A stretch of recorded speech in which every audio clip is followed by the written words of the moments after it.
Adaptive difficulty event quest prestige in general. Hello everybody, welcome to a dev diary. I don't dev diary overview. I don't know if I don't know what my upload schedule is. I have just been flat out, whether it's guides, news, information. I've predominantly done more guides than news and information, so that says a lot. And crystal openings, I've sandwiched them into videos, but I've not done it in the same volume I am saving up for a massive opening in November when I take a little bit of a break. But I wanted to cover this right here because there's some substantial elements of potential change and impact which impact you, may not impact you, and of course put the heebie-jeebies amongst you as well. So what have Kabam got cooked up for us? Well, coming in September, we know we're going to get the new adaptive difficulty event quest, the revamped Alliance weekly super event, and the exploration of daily quest rework. Some people don't like that, some people do. I'm always all about seeing it. Like, have a go, Kabam. Make a mistake. You know, just try something new. However, I would like some of that stuff. Like, sometimes it feels like quite good running stuff by the community, going, "Hey, we're thinking about these things. Like, what do you think about them? Do you think you like them or not?" That way, at least then you've got the community having their say on matters and driving the focus. It's a 10-year-old game, for God's sake. You know, listening to players on what kind of content structure they'd like to see would be quite nice. But who am I to come up with radical, out there thinking video game ideas of community management? Anyway, adaptive difficulty event quest. I was still, I think, through the months, the more that we've learned about this, the more that I've just but kind of been unsure on, well, how's the structure of that? So Kabam said they were moving away from the traditional 6 difficulty tiers, contender, proven. Oh, what? We're moving away from the traditional 6 difficulty tiers to a single dynamic difficulty that scales to your roster and progression level. This is what I wanted to see, a bit more clarity. Make it like, look, I'm getting to a point where with MCOC, there's a management term. Like when I was studying management, as I was getting my degree in leadership and management and business leadership and management, there was this term. It's called KISS. It's called Keep It Simple, Stupid, right? And as much as, you know, the game has its complexities, is you know, where it's like, you know, Facebook, the old Facebook thing where it's like, somebody will put on there like, oh, the kids are playing up, and so is really driving me nuts. And there's always that person that puts a comment saying, "Oh, what's up, hun?" And then the response is, "I'll DM you." And it's like you're looking at that as an outsider, going, "What? Why can't you tell everybody?" Or kind of like, well, what's going on here? Like, I'll DM you. Like, you always feel like you're not in the know with stuff, and that's kind of the comparison there with that one. So it's good to know that there's these quests coming in. How will that be for unit acquisition? Is that going to streamline unit farming? Because I take it from this is that it streamlines unit farming. Like, I will be able to use less energy. That's the first thing, because I just do one difficulty and reap all the benefits as a result. That is my hope. So let's read on and kind of, before I jump the gun, learn a bit more about what Kabam are proposing. Personalized scaling adapt difficulty event quest adjusts to its challenge based on your account progression, Cavalier, Thronebreaker, Valiant, and top 30 champion prestige. Now, here we go. Maybe I wasn't reading it properly from the live streams, or maybe it was kind of like just not understanding how it was pitched. Like, I always thought it was like top 30 prestige based on people, you know, people's prestige. And just so I'm not going completely and utterly doolally, and there's a very good chance that is the case, I just wanted to like go back and reread what was on the live stream, and it's just like the way that it's pitched here: reward and difficulty scale with top 30 prestige, not top 30 like champion, your top 30 champions in your roster prestige. So, no, I'm a simple man, right? And I like simplification, especially on a video game that I have to kind of. I play. I make content covering things. I do guides and information on. I do side quest guides and stuff like that. Like, I'm craving for information, the same way that the player base are craving for information. I got a question. I think it was about where's the remainder of the research grants, and it's like, these are the questions that if people are asking me that, then Kabam haven't done their best to inform where things are. And Kabam actually did. They said it's like the last amount of the research grants are in the Rebirth event. But it's highly likely it's in the part 2, which drops on Wednesday of next week. So, there's that. But it's information, isn't it? Our aim is to ensure that the quest feels appropriately challenging, whether you're a new summoner or a seasoned veteran. We believe that by consolidating the 6 difficulties into one, will provide a streamlined event quest experience that will appropriately scale as you progress your account through the Battleground. Rewards will also scale with the difficulty, ensuring the higher progression players earn rewards commensurate.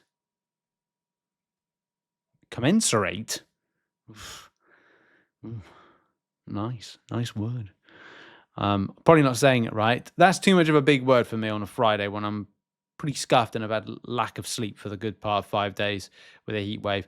With the roster strength, while newer players will get meaningful progression items without feeling the need to do multiple difficulties, there will also be that question about what is in the lower difficulties, apart from units, which I do think that as long as they're untouched, we got thumbs up here from me, because it should be a quality of life improvement. It's a time saver, and me love the time savers. So that's hopefully the case. If not, then, we're going to get really angry about stuff as well. The change allows us to craft richer, more focused event quests that deliver cohesive narrative and gameplay experience tailored to each summoner. We've heard feedback over the years that our monthly content feels stale, and adaptive difficulty is our solution for more engaging and always up-to-date event quests. Again, we hope that that's the case. Speaking of that, we also heard your feedback on Valiant event quest test runs. If you're Paragon and higher, you'll be able to toggle on the new Elder difficulty, unlocking more challenging version of the event quest that closely mirrors the structure of the first iteration of our Valiant event quest test.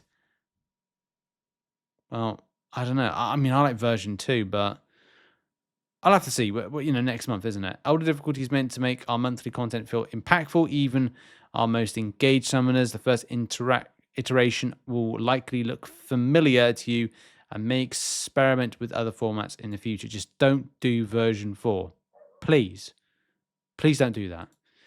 With adaptive difficulty, we've been able to allocate more resources to creating unique nodes, memorable boss fights, and exciting story beats. Instead of splitting our design efforts across 6 static difficulties, we're pouring our energy into one quest that adapts to your skill and roster. How does it adapt to your skill? How? How does it adapt to your skill? Like, does MSD get like a version that's just kind of like redonkulous or something?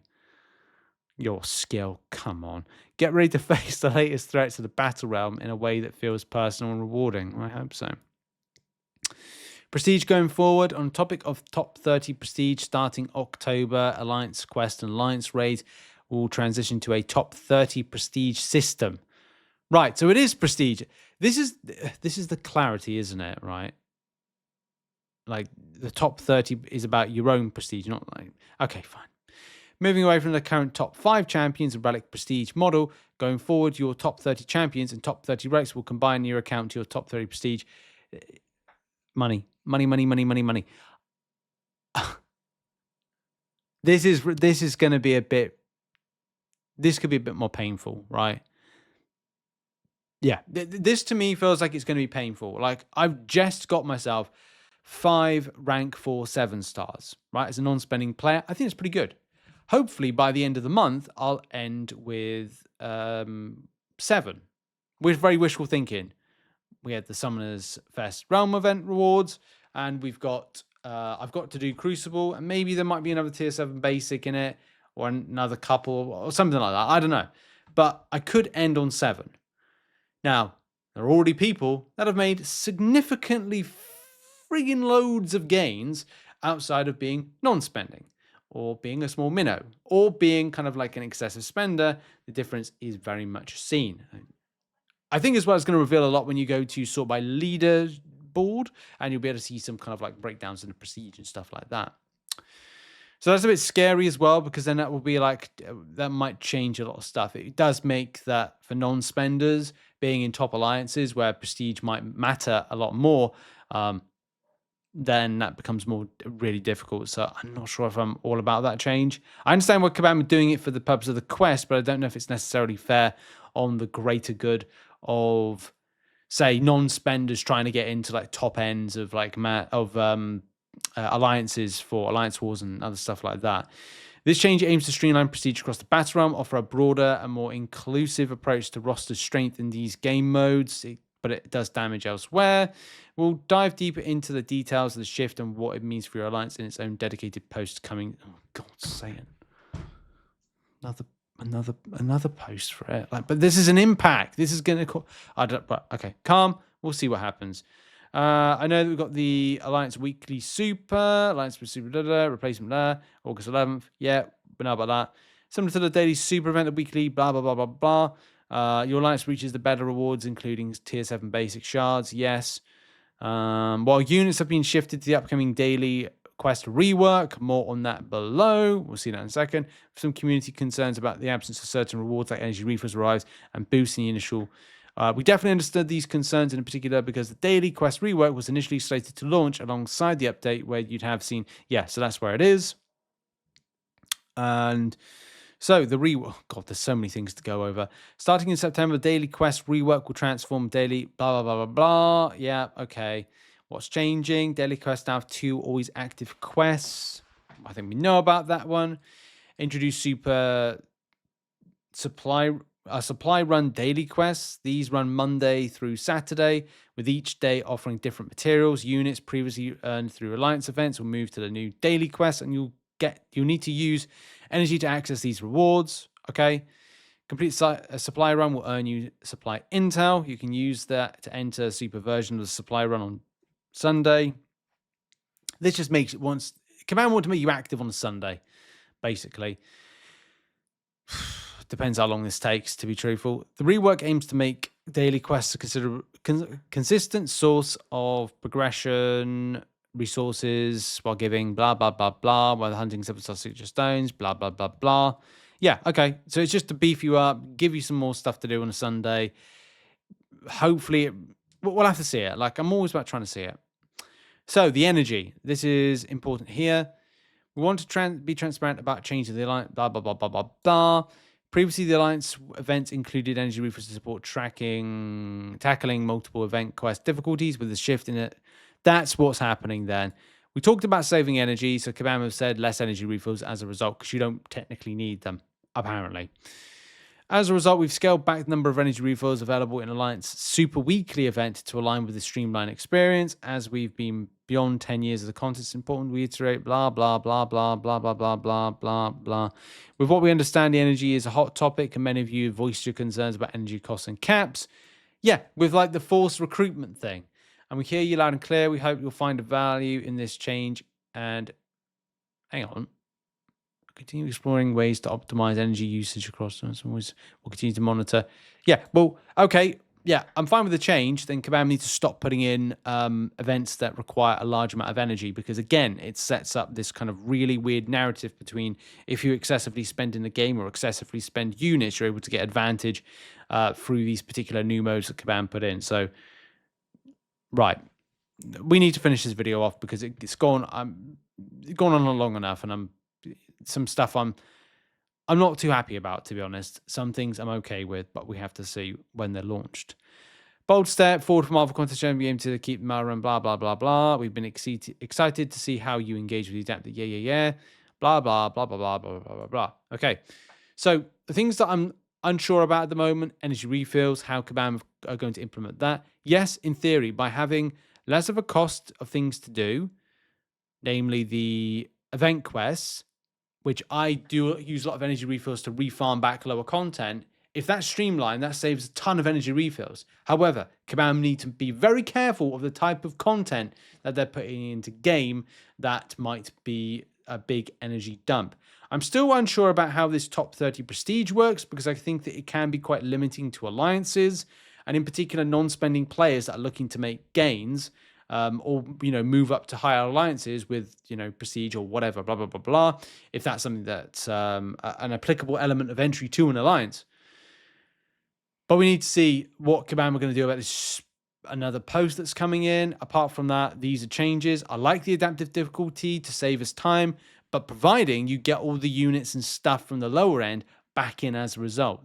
That's my biggest takeaway from this. I still have more questions than I have answers. Yes, it's nice to see new things coming into the game, but we don't know the full ins and outs until it drops next month. So we're kind of none the wiser. Great. Thanks for watching, everybody. Oh, God. Bye-bye. Have a lovely day, and appreciate you. Bye.